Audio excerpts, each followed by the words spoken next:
Hello दोस्तों, हम फिर आ गए थे एक कहानी माय बिलियनर हस्बैंड जिसको लिखा है इट्स मी जिन्हें और सा ग्रेड भी इन्हीं को जाता है। तो दोस्तों हमारी इस कहानी के पूरे पूरे एपिसोड नंबर आपके 296 हो चुके हैं। हम देखते हैं आने वाली कहानी में क्या होता है। शुरू करते हैं एपिसोड नंबर 297 और देखते हैं कहानी में क्या होता है। दिन से पीयू ने अबीर को एक शब्द नहीं कहा था। अब अबीर को इरिटेशन हो रही थी पीयू की चुप्पी से। उसने अपनी तरफ हर मुमकिन की कोशिश की थी पीयू को बुलाने की, पूछने की, लेकिन पीयू हमारी कौन थी। एक बार जिद पे आ जाए तो किसी की नहीं सुनती। और इस बार तो अमन भी अमन भी था पीछे सपोर्ट करने के लिए। पीयू रानी माँ के कहने से रूम से बाहर आकर अपने रूम में चली जाती है। सारा दिन इधर उधर फुदकने की वजह से वो थक गई थी। वो अपने रूम में जाके सीधे बेड पे पेट के बल लेट जाती है। हाश, मैं तो थक गई, पीयू पिलो को हक कर लेती है। अभी जो साइड सोफे बैठे लैपटॉप पे कुछ देख रहा था, भाई पीयू जो को ऐसे लेटे हुए देख के उसके पास आता है। पीयू उठो, पहले हील्स तो निकाल लो। पीयू अबीर की एक बात एक कान सुन के दूसरे कान से निकाल देती है। अबीर पीयू के पास आके खुद उसकी हील निकालने लगता है तो पीयू अपने पैर पीछे खींचती है और खुद हील निकाल के वापस वैसे ही ले जाती है। अबीर पीयू से चिढ़ते हुए, पीयू इट्स नफ, बहुत हुआ तुम्हारा, परसों से इग्नोर कर रही हो मुझे। पीयू अपने ऊपर पिलो रख लेती है। अबीर को अब गुस्सा आने लगा था। वह गुस्से पीयू पिलो हटा देता है। देखो अब ना मुझसे गुस्सा आ रहा है, या तो चुपचाप मुझसे बात करो, नहीं तो मैं तुम्हें किस कर लूँगा। पीयू अबीर की धमकी से कोई रिएक्ट नहीं करती। उसे लगा वो ऐसी कोई धमकी दे रहा है। अभी 10 सेकंड के लिए वेट करता है। जब पीयू कोई रिएक्ट नहीं करती, वो गुस्से में बेड पर पड़ जाता है। पीयू अबीर के ऊपर आने से एकदम पलट जाती है। क्या ये बंदा सच में मुझे किस करने वाला है? नो वे। पीयू अपने मन में सोचती है। वह एकदम से उठकर बैठ जाती है और कुछ बोलने के लिए अपना मुंह खोलती, तभी अभी उसके होठों पे अपने होठ रख देता है। पीयू बस करती रह जाती है क्योंकि उसकी आवाज़ उसे गले में ही दबके रह जाती है। पीयू बस आगे बड़ी करके अभी को देखती रह जाती है। मीरा और अमितेश तीनों बच्चे के साथ खेल रहे थे। अमितेश शिवम को देख रहा था। मीरा भी अमितेश की नज़रों का पीछा कर शिवम की ओर देख रही थी। ऐसा क्या देख रहे हो मेरे बच्चे को? नजर लगाओगे क्या? अमितेश मायूं हद है, ये मेरा ही बेटा है, भला मैं कैसे इसको नज़र लगा सकता हूँ? मेरा तो ऐसे क्या देख रहे हो आंखें फाड़े? अमितेश ये सब अलग क्यों है? अमायरा मिहिर और लच्छे की तरह ये मस्ती क्यों नहीं करता? मेरा पता नहीं। अभी पीयू अबीर को जोर से पुश करती है, लेकिन अबीर की पकड़ काफ़ी अच्छी थी। वो टस से पस नहीं होता। वो पूरी लगातार किस कर रहा था। ऐसा लग रहा था वो आज उसे किस करके पूरा ही निकल जाएगा। लगभग 10 मिनट बाद पीयू सांस फूलने लगती है तो अबीर उसके होठों को ज़ोर से बाइट कर देता है। पीयू को काटने की वजह से अबीर पीयू को छोड़ देता है। पीयू अबीर को भूखी शेरनी की तरह घूर रही थी। यू बास्टर्ड, तुम्हारी हिम्मत कैसे हुई मुझे किस करने की? तुम्हारी तो मैं। पीयू हिम्मत एकदम से अबीर की झपट पड़ती है। वह अबीर के चेहरे को अपने नाखूनों से नोचने की कोशिश करती है, लेकिन अबीर उसका हाथ पकड़ कर पहले ही पकड़ लेता है। दोनों में एक घमासान युद्ध चल रहा था। अमन और जैन दोनों भाई नील कमरे में उसके पास बैठे हुए थे। वही महक लच्छे को लेकर आरोही के रूम में बैठी थी। वही माही भी आ जाती है। नील के रूम में सभी अमितेश को वापसी की प्लानिंग कर रहे थे क्योंकि अभिनव की शादी के बाद सभी वहाँ से वापस मुंबई जाने वाले थे। इसलिए ये सब नील के से अकेले संभाल नहीं रहा था। अमन और जैन दोनों मिलकर उसकी हेल्प कर रहे थे। आरोही के रूम में तीनों मिलकर लक्ष्य के साथ खेल रहे थे। माही आरोही से पूछती है, और बताओ क्या चल रहा है तुम्हारे और अमन के बीच? आरोही के शर्म से गाल लाल हो जाते हैं। वह अब तो नीचे कर लेती है। माही और महक उससे शर्माते हुए देख उसे टीच करते हैं। ओए होए, कोई शर्मा रहा है? Not bad. आरोही, क्या माही मत करना। माही आरोही को ज़्यादा टीच नहीं करती, वो समझाती है। देख अब शर्माना वरना छोड़। कभी तो तू भी अमन को सामने सामने से इनवाइट कर। कभी तो इंस्टीट्यूट ले, नहीं तो अमन को लगेगा कि तुम मुझसे इंटरेस्टेड नहीं हो। आरोही तपाक से बोल पड़ती है, नहीं ऐसा बिल्कुल भी नहीं है, मैं तो अमन से। महक आरोही के कंधे पे हाथ रख के कहती है, यार देख, जब तक तू ऐसे ही शर्मीली टाइप बनकर रहेगी उससे कुछ नहीं होगा। बस एक बार हिम्मत करके देख, सच में अमन को बहुत अच्छा लगेगा। अबीर और पीयू लड़ते लड़ते थक गए थे। अबीर पीयू के ऊपर था। वो लंबी लंबी सांसें लेते हुए उसे कहता है, अच्छा बाबा सॉरी, आगे से तुम्हें कभी चुप रहने के लिए नहीं कहूँगा। आई प्रॉमिस, अब तो बोल लो। पीयू एटीट्यूड में, अरे ठीक है, अब तुम इतनी मेहनत कर रहे हो तो मैं तुमसे माफ़ कर देती हूँ। तुम भी क्या याद रखोगे? अभी खुश होकर पीयू को हक लेता है और कहता है, थैंक यू सो मच। चलो अब रेस्ट रेस्ट कर लो, कल जाना भी है गुरुकुल। अगली सुबह सभी गुरुकुल के लिए जाते हैं। आज बच्चों को रानी माँ और राजा जी लिए हुए थे। बस शिवम मीरा के गोद में था। लक्ष्य को नील लिए हुए था। पीयू शिल्पा के साथ चल रही थी। सभी शाही काफिले के साथ महल में जा रहे थे। गुरुकुल से थोड़ा पहले रानी माँ शाही काफिले को रुकने का आदेश देती हैं और सबके साथ गुरुकुल में प्रवेश करती हैं। यहीं पे कहानी का एपिसोड नंबर आपका 297 कंप्लीट होता है। सो दोस्तों, मुझे लगता है वक्त तो मैं इसी में कहानी का एपिसोड 298 ऐड करता हूँ। देखता हूँ कहानी में क्या होता है। सभी गुरुकुल को ध्यान से देखते हुए अंदर जा रहे थे। पीयू शिल्पा से, भाभी ये जगह तो मिट्टी से बनी हुई है, कितनी अच्छी स्मेल आ रही है। पीयू खुशबू को अपने अंदर समाते हुए कहती है। सभी अंदर पहुंचकर गुरुजी का इंतजार करते हैं। वहाँ खाली ग्राउंड में एक हवन की तैयारी चल रही थी। कुछ बच्चे धोती पहने हुए इधर उधर घूम रहे थे। सभी कोई ना कोई काम कर रहे थे। पीयू इन सभी को देखकर फिर से शिल्पा से कहती है, भाभी आपको नहीं लगता जैसे हम महाभारत और रामायण वाले टाइम में आ गए हैं? ये सब तभी होता था। तभी वहाँ पे कुछ विदेशी बच्चे दिखते हैं। ये देख शिल्पा पीयू से कहती है, पीयू वो सब छोड़, ये देख यहाँ तो दूसरे विदेशी बच्चे भी हैं। पीयू शिल्पा की उंगली की डायरेक्शन में देखती है तो वो हैरान रहती है। वो शॉक एक्सप्रेशन के साथ बोली, हाँ अभी गजब है, हम पढ़ने के लिए बाहर जाते हैं और ये आए हुए हैं यहाँ। वो आपस में बात कर रहे थे, तभी वहाँ गुरु माँ आ जाती हैं। वो सभी को हाथ जोड़कर स्वागत करती हैं और अंदर आने के लिए कहती हैं।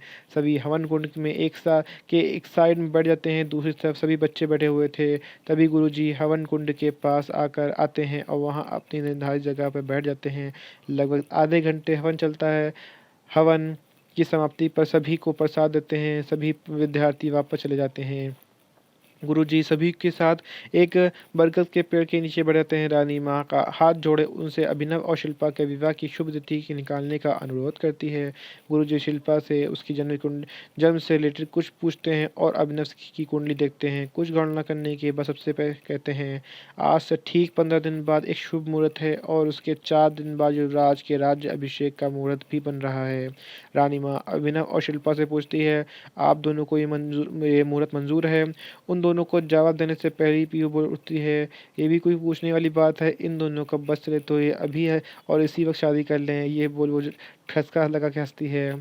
सभी उसे अजीब तरह से देखते हैं। मीरा अपने मन में, क्या करूं इस लड़की का, कितनी बार बोला है सोच समझ के बोला कर, पर नहीं ये तो बस बेलगाम घोड़ी की तरह अपनी जुबान चलाती है। पीयू की बात सुनकर अभिनव और शिल्पा सबको आ जाते हैं। वो दोनों एक दूसरे की नज़र चुरा रहे थे।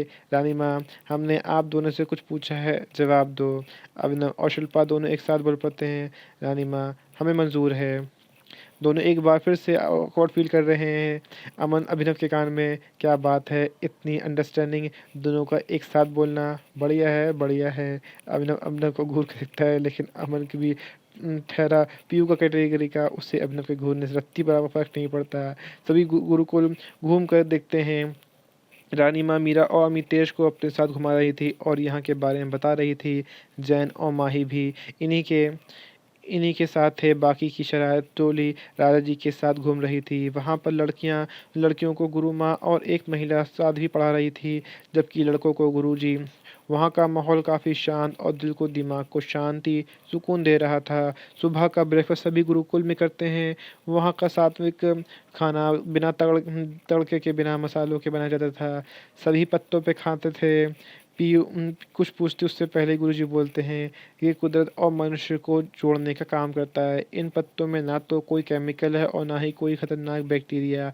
इससे हमें मिट्टी का कुछ गुण और कुछ लाभदायक उपयोगी मिनरल्स, यूज़फुल सब्सटेंस मिल जाएंगे। ये पूरी तरह से हाइजीनिक है। गुरुजी को इंग्लिश बोलते हुए देख पीयू मुँह खोला का खुला रह जाता है। आपको इंग्लिश भी आती है? गुरुजी पीयू के सवाल से मुस्कुरा देते हैं। रानी माँ पीयू के सवाल का जवाब देती है, गुरुजी को बहुत सारी भाषाएं आती हैं, इनफैक्ट यहाँ के सभी विद्यार्थी को आती हैं। पीयू हैरानी सभी की ओर देखती है। अभी पीयू को चिन पे अपने हाथ रख के उसको मुंह बंद कर देता है। क्या कर रही हो, मुंह बंद करो।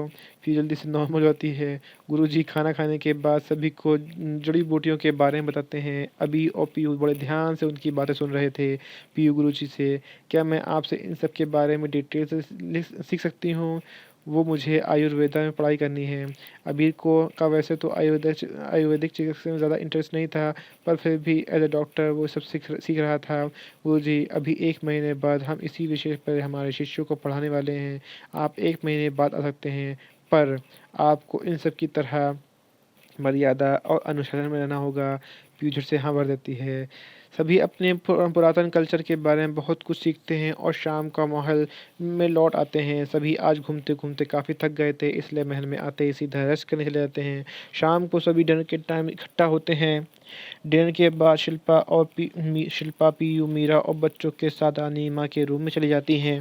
अभिनव सबसे छुपते-छुपाते शिल्पा के रूम में आता है उससे मिलने, पर बेचारे का बैड लक, वहाँ पर अमन शिल्पा के बेड पर अपना फेस कवर किए लेटा हुआ था। यहीं पे कहानी का एपिसोड नंबर आपका 298 कंप्लीट होता है। सो दोस्तों, मुझे लगता है तो मैं इसी में कहानी का एपिसोड 299 ऐड करता हूँ। देखता हूँ कहानी में क्या होता है।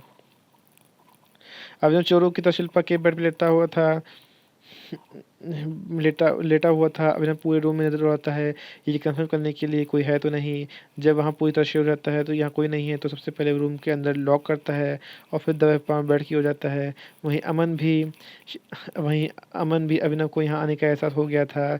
उसे ट्रेडिंग में सब सिखाया गया था कि दुश्मन को आहट कैसे पहचानते हैं। अभिनव शिल्पा की आवाज़ लगाता है, शिल्पा, शिल्पा। अब शिल्पा तो रिप्लाई आए शिल्पा हो तो रिप्लाई आए। अमन कोई मूवमेंट नहीं करता, जिससे अभिनव को लगता है कि शिल्पा शायद सो गई है। वो धीरे से हलचल ना करते हुए बेड पे आता है और शिल्पा यानी अमन को ब्लैंकेट से ऊपर हक कर लेता है। अमन बड़ी मुश्किल से अपनी हंसी कंट्रोल कर रहा था। अभिनव शिल्पा को हक किए हुए बोलता है, शिल्पा क्या तुम सो गई? अमन ने पीयू को पहले ही वीडियो कॉल कनेक्ट कर रखा था और उसने अपना फ़ोन ऐसे सेट कर रखा था जिससे वहाँ कोई क्या हो रहा है वो सब कैप्चर हो जाए। रानी माँ के रूम में मीरा, पीयू और रानी माँ शिल्पा का सब पीयू के फ़ोन पे वो सब नज़ारा देख रहे थे। वहीं शिल्पा शर्म से पानी-पानी हो रही थी। उसे उन सब के साथ बैठने में इतनी शर्म आ रही थी कि वो बता नहीं सकती थी। रानी माँ पीयू की ओर देखती हैं, तुम बहुत शरारती हो, बट इंसान को ऐसी शरारत करते रहना चाहिए जिससे किसी को हर्ट ना हो और मस्ती बनी रहे। पीयू अपनी बत्ती से दिखाते हुए कहती है, रानी माँ डोंट वरी, ये सब तो मैं चलती फिरती करती रहती हूँ। वो क्या है ना, जब तक मैं कुछ ऐसी वैसी हरकतें ना करूँ तो मुझे खाना हजम नहीं होता। पीयू खुद की तारीफ करती है। शिल्पा के रूम में अभिनव वैसे ही हक किए हुए अपने दिल का हाल बयान कर रहा था। तुम्हें शायद अंदाज़ा भी नहीं है, मैं तुमसे बहुत पहले से प्यार करता हूँ। जब से तुम्हें देखा था तब से ही बस डरता था तुम्हें बताने को। तुम्हें याद है जब विपिन ने तुम्हें प्रपोज़ किया था, मुझे उस पर इतना गुस्सा आया, मैंने उसका ट्रांसफ़र झारखंड में करवा दिया। शिल्पा को यकीन नहीं हो रहा था कि उसने अभी भी क्या सुना। अपने जैसे वो पागलों की तरह प्यार करती थी, वो खुद उसे कब से चाहता था। यही नहीं, विपिन उसका दोस्त था जिसने बस उसे एक डेयर की वजह से प्रपोज़ किया था। उसे झारखंड सीरियसली शिल्पा को तो ये हजम ही नहीं हो रहा था। वो समझ नहीं आ रहा था कैसे रिएक्ट करना चाहिए। पीयू शिल्पा को छेड़ते हुए, ओए होए क्या बात है, या तो भाई आप पर लट्टू घूम रहे हैं। तभी दादी भी पीयू को ढूंढते हुए वहाँ आ जाती हैं। पीयू दादी को देख के उनसे कहती है, दादी आओ आप कुछ दिखाती हूँ। दादी क्या बात है, सारी मंडली यहाँ पर क्या देख रहे हो तुम सभी? पीयू भाई का लव कन्फेंस, आओ आप भी देखो। दादी पीयू की बात सुन के बच्चों की तरह खुश हो जाती हैं और उनके साथ आके बैठ जाती हैं। अभिनव, मैं तुम्हें अपने साथ इन सब में घसीटा नहीं चाहता था। मुझ पर अपनी बहन को ढूंढने की और भी बहुत सारी जिम्मेदारियां हैं। मैं बस नहीं चाहता था कि तुम इन सब में फंसो। बट जब दादी और तुमने नकली एंगेजमेंट का नाटक किया तो मैं अभिनव खुद को ब्रैकेट में अंदर डाल देता है और पीछे हक करते हुए कहता है, ये आज शिल्पा की इतनी हट्टी कट्टी क्यों लग रही है? फ़ोन के सामने बैठे सभी एक हंसी सभी की हंसी फूट जाती है। दादी आंखों में इशारा लिए पीयू से पूछती हैं, अंदर अंदर हमारी सिपाही क्या है? अंदर हमारा सपाई है क्या? पीयू हंसते हुए हाँ में सर जाती है। अभिनव ब्लैंकेट हटा के देखता है। तभी अमन एकदम से भाव कर देता है। अभिनव शिल्पा की जगह अमन को देख के शॉक रहता है। अमन शिल्पा की तरह रिएक्ट करते हुए, सर मैं अभी आपसे बहुत प्यार करती हूँ, I love you so much. ये बोल अमन अभिनव की ओर बढ़ता है। वह अभिनव के चेहरे को अपने हाथों में पकड़ के अपने होठ उसकी ओर बढ़ाता है। ये देख के अभिनव घबरा कर अपने अमन को दूर धकेल कर जल्दी से रूम से भाग जाता है। अभिनव के भागने से बाद अमन वहीं पे हंसते हुए लोटपोट हो जाता है। वहीं रानी माँ के रूम में सबका हंस हंस के बुरा हाल हो रखा था। पीयू तो फर्श पे पड़े पटके पड़ी हुई थी। उसकी हंसी तो रुकने का नाम ही नहीं ले रही थी। मीरा पीयू से, छोटी तू ना सच में दिन ब दिन शरारती होती जा रही है। पीयू हँसते हुए, दी ऐसे मत बोलो, नहीं तो अगला अगला मुर्गा अमितेश जीजी को होंगे। ये बोल फिर से हँसने लगती है। मीरा बस पीयू को हँसते हुए देखती है। एक टाइम था जब दोनों बहनें एक दूसरे के सामने खुद को खुश दिखाने के ढोंग करती थी ताकि दूसरों को पता न चले, और आज आज अमितेश की वजह से उनके उसके सब कुछ सही हो गया है। एक हँसता खेलता परिवार है। मीरा खुद को ही सोच रही थी, रानी माँ आज काफ़ी समय बाद हम इतना खुल के हंसे हैं, वो वो भी इतनी नन्ही नन्ही शैतान की वजह से। पीयू छोटा सा मुंह बनाकर, रानी माँ आप भी ऐसे शैतानी करते हो क्या? देख देखना बहुत मज़ा आएगा किसी को बकरा बनाने में। मीरा हंसते हुए रानी माँ से कहती है, ये लड़की सच में हद है, इसने तो अपने पति को नहीं छोड़ा, उसको भी ऐसे ही झटके दिए हैं, वो भी एक बार नहीं कई बार। पीयू पाउडर बनाकर, दी ये गलत बात है, आप मेरी दी हैं तो उस बंदर की साइड क्यों ले रही हो? रानी माँ उन दोनों को देख खुश हो जाती हैं। यहीं पे कहानी का एपिसोड नंबर का 299 कंप्लीट होता है। सो दोस्तों, आपको एपिसोड 299 कैसा लगा हमें कमेंट करके ज़रूर बताइए।